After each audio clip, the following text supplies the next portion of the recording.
दोस्तों, अब तक की कहानी में हमने देखा कि फिलिप और उसके साथी मार्क और लुइस पर तरस खाकर उन्हें भी अपने परिवार में शामिल कर लेते हैं। लेकिन उन लोगों को ये नहीं पता था कि मार्क वही इंसान है जिसने फिलिप के भाई को मारने की कोशिश की थी। जिसके बाद वो सभी साथ में खुशी खुशी रहने लगते हैं। लेकिन फिर एक दिन जब मार्क घर का सामान देख रहा था, तभी उसके हाथ में माइक की एक तस्वीर लग जाती है जिसमें उसके साथ बाकी लोग भी थे, जिसको देखकर वह गुस्से से पागल हो जाता है और फिलिप और उसके साथियों को जान से मारने की कोशिश करता है। लेकिन तभी मौका देखकर फिलिप और उसके साथी एक वैन में बैठकर वहां से भागने लगते हैं। पर तभी मार्क बंदूक लेकर उनके सामने आ जाता है, जिसे देखकर टॉड इतना घबरा जाता है कि वह उस पर गाड़ी चढ़ा देता है और उसे कुचलते हुए वहां से निकल जाता है। फिर कुछ दूर जाने के बाद उनकी गाड़ी का फ्यूल खत्म हो जाता है, इसलिए वो वहीं पर बने एक घर में रुकने का फैसला करते हैं, जहाँ उन लोगों को अभी भी लग रहा था कि मार्क जिंदा है और वो मरा नहीं है। जो बात कंफर्म करने के लिए फिलिप उसी जगह पर जाता है और देखता है कि वहाँ पर मार्क की बॉडी पड़ी हुई थी, जिससे वो कुछ देर बातें करता है और फिर उसे उठाकर कचरे में फेंक देता है और घर आकर सबको बता देता है कि मार्क मर चुका है। लेकिन टॉड को ये सुनकर बहुत बुरा लगता है और वो रोने लग जाता है,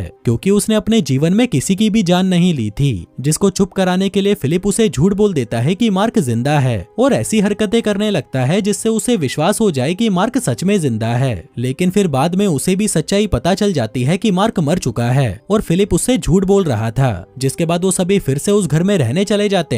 लेकिन वहां जाकर वो देखते हैं कि जिस कूड़ेदान में फिलिप ने मार्क को फेंका था वो वहां से गायब था, जिसका मतलब था कि मार्क सच में जिंदा है और कभी भी अपना बदला लेने वापस आ सकता है। जो सब बातें सोच सोच कर वो लोग इतना घबरा जाते हैं कि उनको रात को नींद तक नहीं आती। जिसके बाद वो लोग घर में हर जगह सिक्योरिटी अलार्म लगा देते हैं, अपने गले में सीटियां पहनकर घूमने लगते हैं, यहाँ तक कि वो घर के बाहर लैंड माइन्स भी बिछा देते हैं। लेकिन इस सबके बाद भी उन लोगों की फटी पड़ी थी और उन्हें लग रहा था कि मार्क कभी भी उन्हें मारने आ सकता है। इसलिए फाइनली वो लोग उस शहर को छोड़कर कहीं और जाने का फैसला करते हैं और अपना सारा सामान बांधकर एक नई मंजिल की तरफ निकल जाते हैं। वहीं रास्ते में फिलिप वॉकी टॉकी के जरिए सभी को पका रहा था, जिस वजह से एरिका को नींद आ जाती है और वह अपनी कार में सेल्फ ड्राइविंग मोड ऑन करके सो जाती है। उधर एक जगह पर लुइस की कार खराब हो जाती है, तो उसे देखने के लिए एरिका कार से नीचे उतरती है। लेकिन वो सेल्फ ड्राइविंग मोड ऑफ करना भूल गई थी, जिसके चलते वो कार आगे बढ़ने लगती है। जिसको रोकने के लिए एरिका उसे गंदी गंदी गालियां भी देती है, लेकिन इसका कोई फायदा नहीं होता। जिससे गुस्सा होकर वो अपनी शराब की बोतलें निकालने लगती है कि तभी पीछे से टॉड वहां पर आ जाता है और उसके बैग में पड़े हुए जेसन की डमी को देख लेता है। कहता है कि तुम अभी भी इस खिलौने को लेकर घूम रही हो, जबकि मैं तुम्हारी टाइम टू टाइम सर्विस कर तो रहा हूँ। एरिका कहती है कि तुझे क्या लगता है तेरा ये छोटा सा मजाक मुझे संतुष्ट कर सकता है? बेटा, तुझमें वो दम नहीं है जो जेसन में हुआ करता था। जो बात टॉड को बहुत बुरी लगती है। फिर कुछ देर चलने के बाद रात हो जाती है, तो सभी एक जगह पर रुकने का फैसला करते हैं। जिस बीच लुइस सभी को अपने प्यार के बारे में बताता है, जिससे सभी को लगता है कि शायद उसकी कोई चाइनीज गर्लफ्रेंड होगी चमगादड़ खाने वाली। लेकिन लुइस उन्हें बताता है कि वो एक गे है। जो सुनकर फिलिप सड़ी सी शक्ल बना लेता है और सोचने लगता है कि कहीं ये मीठा मौका देखकर मुझे ना रगड़ दे। फिर अगली सुबह सभी अपनी मंजिल की तरफ बढ़ने लगते हैं। वो लोग बहुत खुश थे क्योंकि वो सैन फ्रांसिस्को जा रहे थे। लेकिन जब वो वहाँ पर पहुँचते हैं तो देखते हैं कि उस जगह की तो लगी पड़ी है। वो सोचने लगते हैं कि इस जगह की ऐसी हालत कैसे हुई होगी, जिस पर फिलिप कहता है कि शायद यहाँ पर बिजली गिरी होगी या कोई तूफान आया होगा। दरअसल वो ये बातें इसलिए कर रहा था क्योंकि इस जगह की ऐसी हालत करने वाला कोई और नहीं बल्कि वो खुद था, जिसमें 2 साल पहले जब वो एक शहर से दूसरे शहर भटक रहा था, तभी मजे ही मजे में उसने एक पटाखों की फैक्ट्री में आग लगा दी, जिस वजह से पूरा शहर जलकर खाक हो गया। फिलिप कहता है कि दोस्तों, ये जगह हमारे रहने के लिए सही नहीं है, चलो हम कोई और जगह ढूंढते हैं। लेकिन उन सभी के पास अब सिर्फ 2 ही गाड़ियां बची थीं, क्योंकि गैल और मेलिसा जिस गाड़ी में सफर कर रही थी वो गाड़ी भी रास्ते में खराब हो चुकी थी। इसलिए उनके पास सिर्फ एक काली वैन और एक बस बची थी। लेकिन उनमें से कोई भी फिलिप के साथ सफर नहीं करना चाहता था, इसलिए वो सभी काली वैन में चढ़ जाते हैं। लेकिन उनकी किस्मत इतनी बुरी थी कि अब वो काली वैन भी स्टार्ट नहीं हो रही थी, इसलिए ना चाहते हुए भी उन सभी को फिलिप के साथ ही बैठना पड़ता है, जिससे वो लोग बिल्कुल भी खुश नहीं थे। फिर कुछ दूर जाने के बाद उस बस का फ्यूल भी खत्म हो जाता है और उन सभी को उस वीरान जगह पर तपती धूप में पैदल चलना पड़ता है, जिसमें गैल को बिल्कुल भी अच्छा नहीं लग रहा था, तो वह फिलिप को कोसने लगती है। लेकिन तभी उन लोगों को एक अजीब सी आवाज सुनाई देती है। सभी पीछे मुड़कर देखते हैं तो वहाँ पर एरिका की सेल्फ ड्राइविंग कार आ रही थी, जिसको सभी रोकने की कोशिश करते हैं, लेकिन वो नहीं रुकती। फिर कई घंटे चलने के बाद वो लोग एक फर्नीचर स्टोर के बाहर पहुँचते हैं और सोचने लगते हैं कि साला इस जगह पर फर्नीचर कौन खरीदता होगा। लेकिन फिर अंदर जाने पर वो देखते हैं कि ये जगह इतनी भी बुरी नहीं है। जिसके बाद वो सभी बहस करने लगते हैं कि अब वो लोग कहाँ जाएंगे। जहाँ काफी घंटों की बहस के बाद वो लोग फैसला करते हैं कि या तो वो लोग वैंकूवर जाएंगे या फिर हॉलीवुड। पर तभी लुइस कहता है कि हमें ऐसी जगह जाना चाहिए जहाँ कोई ग्रोसरी स्टोर हो ताकि हमें खाने पीने की कोई दिक्कत ना हो। जिस पर एरिका कहती है कि तुम्हें जहाँ जाना है जाओ, मैं तो ह्यूस्टन जा रही हूँ। जो सुनकर सभी कंफ्यूज हो जाते हैं कि ये कौन सी जगह है और उसे रोकने के लिए उसके पीछे पीछे जाने लगते हैं। तभी टॉड दौड़कर उसके पास जाता है और कहता है कि मेरी जान नीचे उतर जा, तुझे चोट लग जाएगी। एरिका कहती है कि अबे मोटे देख तो सही मैं क्या देख पा रही हूँ। और जब टॉड वह देखता है तो चिल्लाकर सभी को अपने पास बुलाता है। फिर जब वो सभी वहाँ पर देखते हैं तो वो लोग हैरान हो जाते हैं क्योंकि एक पहाड़ी के पीछे से बहुत तेज रोशनी आ रही थी, जहाँ पर जाकर वो लोग देखते हैं कि एक पूरी की पूरी बिल्डिंग लाइट से जगमगा रही है, जिसे देखकर वो लोग सोचते हैं कि शायद कुछ और लोग भी जिंदा होंगे और वो सभी इस बिल्डिंग के अंदर होंगे, जिन्हें देखने के लिए वो लोग चुपके से उस बिल्डिंग में पहुंच जाते हैं। जिस दौरान जब उन्हें एसी की ठंडी ठंडी हवा आती है तो उन्हें चरम सुख की प्राप्ति हो जाती है। उधर मेलिसा स्विच बोर्ड पर लाइट ऑन और ऑफ करके मजे लेने लगती है। जिसके बाद वो सभी लिफ्ट में जाते हैं और लिफ्ट में जो म्यूजिक बजता है उसको एंजॉय करने लगते हैं। फिर वो लोग एक लॉन्ज में पहुंचते हैं जहां वो सारी सुख सुविधाएं थी जिनको पाने के लिए वो लोग पागलों की तरह भटक रहे थे। तभी फिलिप को वहां फ्रिज में खाना पड़ा हुआ मिलता है तो उसके होश उड़ जाते हैं और ये बात जब टॉड को पता चलती है तो उसकी फट जाती है। इतने में कैरल वहां पर दौड़ती हुई आती है और उन्हें एक मस्त चीज दिखाने के लिए अपने पास बुलाती है, जो कुछ और नहीं बस टॉयलेट था, जिसको वह फ्लश करती है तो पानी घूमकर नीचे चला जाता है, जिसे देखकर उन लोगों की भी आंखों में पानी आ जाता है और वो कहते हैं कि फाइनली हमें अपना घर मिल ही गया। जिसके बाद वो लोग अपना खाली दिमाग लगाने लगते हैं कि आखिर ये सब चीजें बिना इंसानों के चल कैसे रही हैं। लुइस कहता है कि तुम सभी गधों को दिख नहीं रहा क्या, ये ऑफिस बिल्डिंग है और हमें इसमें घर वाली फीलिंग कैसे आएगी। फिलिप कहता है कि साले कर दी ना तूने छोटी बात, बेटा मैं जहाँ पर भी जाता हूँ उस जगह को घर बना देता हूँ और अब तू देख मैं इस बिल्डिंग को कैसे घर बनाता हूँ। फिर अगली सुबह जब वो लोग सोकर उठते हैं तो उन्हें पार्किंग में बहुत तेज आवाजें आने लगती हैं, जहाँ चेक करने पर उन्हें पता चलता है कि ये तो फिलिप है जो पूरी रात सोया ही नहीं और बच्चों वाली कार को पूरी पार्किंग में दौड़ा रहा है। कहता है कि इस जगह को मैं ले रहा हूँ, बाकी तुम लोग अपना देख लो। एरिका पूछती है कि क्या तू पूरे फ्लोर पर रहेगा। वो कहता है हाँ, इस बिल्डिंग में 5 फ्लोर हैं और सब अपने अपने हिसाब से एक एक फ्लोर को चुन लो। मुझे तो ये पार्किंग पसंद आई इसलिए मैं कैरल के साथ यहीं पर रहूंगा। जिसके बाद सेकंड फ्लोर गैल ले लेती है, तीसरा फ्लोर लुइस ले लेता है और चौथा फ्लोर एरिका ले लेती है। जिस पर टॉड कहता है कि मैं भी एरिका के साथ ही रहूंगा, लेकिन एरिका उसे साथ रहने से मना कर देती है। जो सुनकर टॉड को गुस्सा आ जाता है तो वह कहता है कि फिर मैं 5वां फ्लोर ले रहा हूँ और मेलिसा को लेकर गालियां बकता हुआ वहाँ से चला जाता है। आगे जब सभी किसी फ्लोर पर मजे कर रहे थे तभी अचानक से पूरी बिल्डिंग की लाइट चली जाती है, जिस वजह से उन्हें मजबूरी में गर्म शैंपेन पीनी पड़ती है। उधर फिलिप पूरे फ्लोर की टेबल को एक साथ जोड़कर डाइनिंग टेबल बना देता है, जिस पर बैठकर उसे कैरल से बातें करने के लिए भोपू की जरूरत पड़ती है, लेकिन उन दोनों को ही ये करने में बहुत मजा आ रहा था। फिर अगली सुबह फिलिप बिल्डिंग की लाइट वापस लाने के लिए फ्यूज बॉक्स चेक करने जाता है, लेकिन उसे फ्यूज बॉक्स के बारे में घंटा कुछ नहीं पता था तो वह पागलों की तरह उल्टे सीधे बटन दबाने लगता है। उधर जो फ्लोर टॉड को मिला था वो पूरा खाली था, उसमें ना तो बाथरूम था और ना ही कोई दूसरा रूम, इसलिए नहाने के लिए वो एक बाउंड्री बनाता है और शावर की जगह आग बुझाने वाले पानी का इस्तेमाल करता है। इसी बीच वहाँ पर एरिका आती है और कहती है कि मैं अब तेरे साथ नहीं रहना चाहती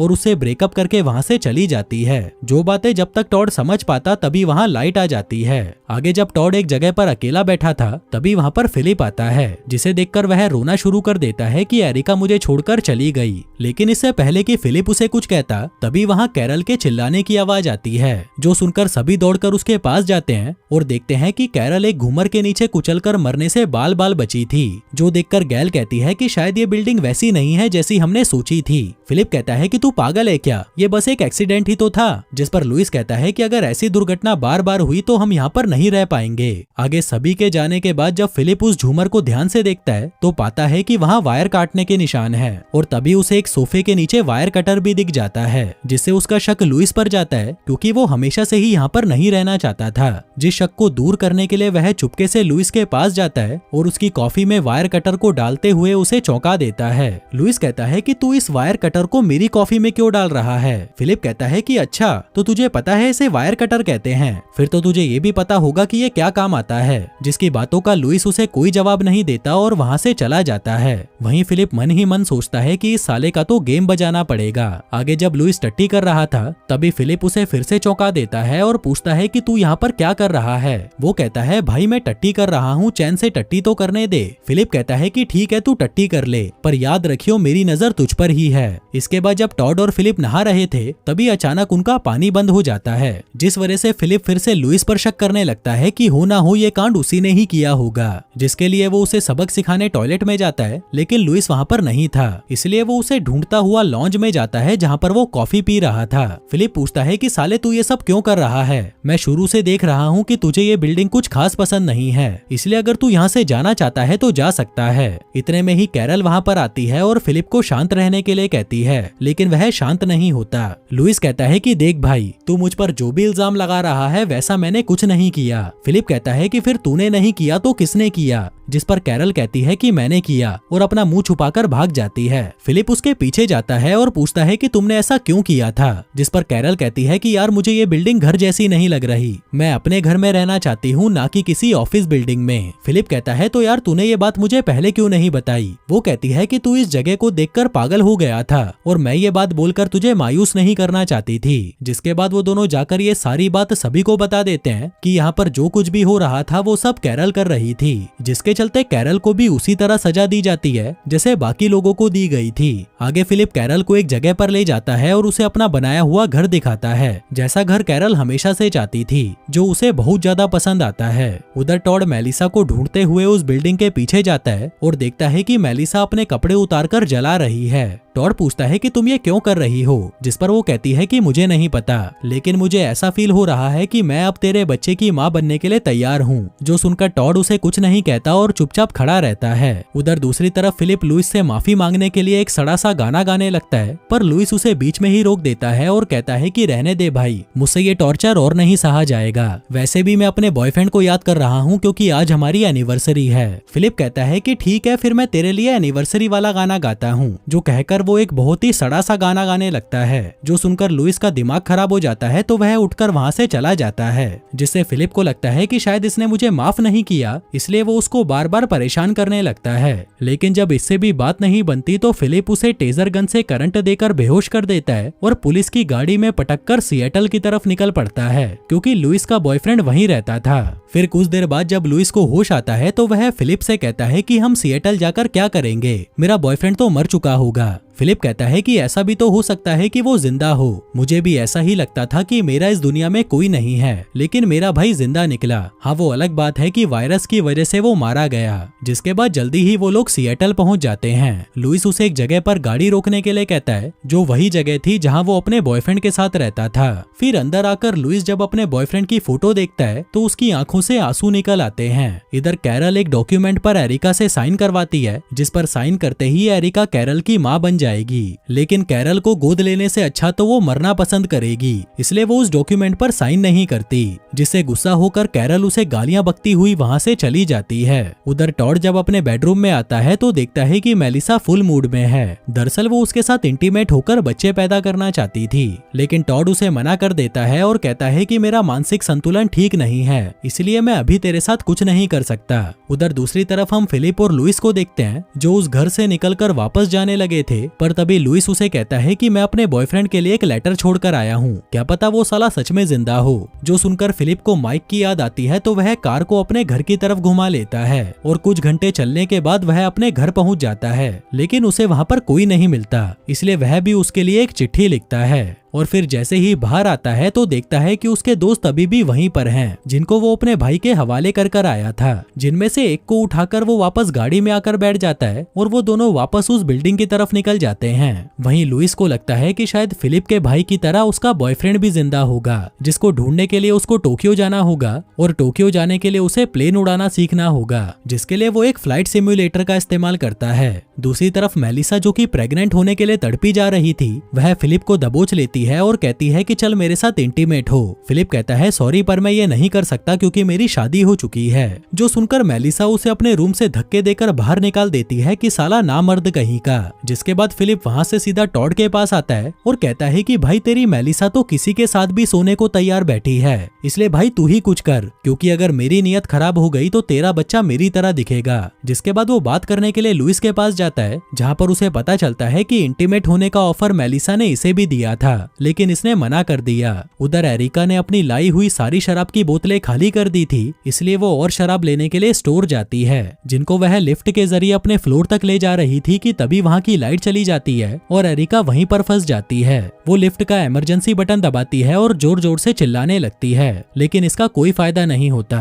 वहीं काफी देर बाद भी जब लाइट नहीं आती तो फिलिप और लुइस लाइट को ठीक करने जाते हैं, जहाँ पर उन्हें पता चलता है कि ओवरलोड होने की वजह से लाइट अपने आप ही कट रही है। तभी लुइस एक स्विच ऑन करता है, जिससे लिफ्ट के अंदर की लाइट वापस आ जाती है, जो देखकर एरिका को लगता है कि अब वो यहाँ से निकल जाएगी, लेकिन तभी लाइट फिर से चली जाती है, जो देखकर एरिका को लगता है कि अब उसे अपनी मदद खुद ही करनी पड़ेगी। जिसके बाद वो बंदूक निकालकर वहाँ पर गोलियां चलाने लगती है, ताकि वो लोग गोली की आवाज सुनकर वहाँ पर आ जाएं। लेकिन नीचे वो लोग कुत्तों की तरह चिल्लाए जा रहे थे, जिससे उनको गोली की आवाज सुनाई नहीं देती। इसी बीच टॉड वहाँ पर आता है और सभी को उसके रूम में आने को कहता है, जहाँ मेलिसा ने एक गुड बाय नोट छोड़ा था, जिसका मतलब था कि वो उन लोगों को छोड़कर वहाँ से जा चुकी थी। फिलिप कहता है कि हमें 48 घंटों के अंदर उसे ढूंढना पड़ेगा, नहीं तो उसे लापता घोषित कर दिया जाएगा। जो कहकर वो जेम्स बॉन्ड की तरह गुड बाय शब्द को डिकोड करने की कोशिश करता है, ताकि उसे कोई सुराग मिल सके। पर तभी कैरल उसे कहती है कि गधे के बच्चे ये सब कार में बैठकर कर लेना, अभी हमें मेलिसा को ढूंढने बाहर जाना है। उधर कार की आवाज सुनकर एरिका जोर जोर से चिल्लाने लगती है, लेकिन जब चिल्लाने से भी कुछ नहीं होता तो वह लगातार गोलियां फायर करने लगती है, लेकिन उन लोगों को गोलियों की आवाज भी सुनाई नहीं देती और वो मेलिसा को ढूंढने निकल जाते हैं। और फिर पूरी रात पागल कुत्तों की तरह भटकने के बाद भी जब वो उन्हें नहीं मिलती तो वो लोग वापस आ जाते हैं और मैप पर निशान लगाते हैं कि उन्होंने उसे कहां कहां ढूंढ लिया। इसी बीच वहां डायनासोर के कॉस्ट्यूम में फिलिप आता है, जिसे देखकर कोई नहीं डरता सिवाय टॉड को छोड़कर।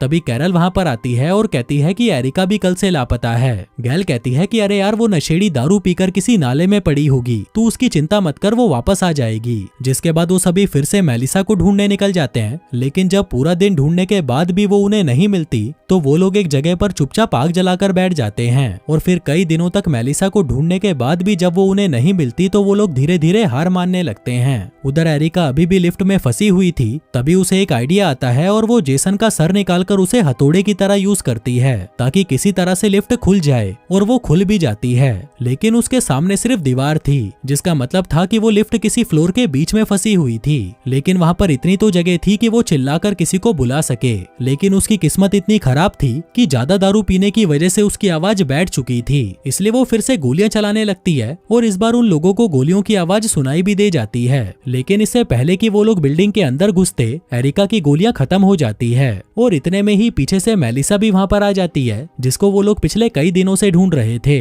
साथ ही उसके हाथ में बंदूक भी थी, तो उन्हें लगता है कि शायद यही गोलियां चला रही होगी। इधर एरिका की सारी कोशिशें नाकाम हो चुकी थी, पर तभी वहां पर एक सफाई वाला रोबोट आता है, जिसको एरिका रस्सी फेंककर फंसा लेती है। जो रस्सी उसके पास कहां से आई कुछ नहीं पता। जिसके बाद वो उस रोबोट पर च्युइंगम की मदद से एक नोट चिपकाती है, जिस पर लिखा था, मेरी मदद करो, मैं लिफ्ट में फंसी हूँ। लेकिन जैसे ही वो नोट उस रोबोट से नीचे गिरता है तो वो रोबोट उसे कचरा समझकर साफ कर देता है, जो देखकर एरिका को गुस्सा आ जाता है और वो जल्दी से अपनी बची हुई गोलियां लोड करती है और उस रोबोट पर चलाकर उसे निस्तो नाबूद कर देती है। इसी बीच एक गोली लिफ्ट से टकराकर उसके पैर पर लगती है, जिससे उसका खून बहने लगता है। इसके बाद हम देखते हैं कि उसके पास एक आखिरी गोली बची थी, जिसको उसने खुद पर चलाने के लिए बचा कर रखा था, ताकि वो इस लिफ्ट में ऐसे तड़प तड़प कर ना मरे और एक ही झटके में निपट जाए। जिसके बाद वो उस गोली को खुद पर चला लेती है और वहीं मर जाती है।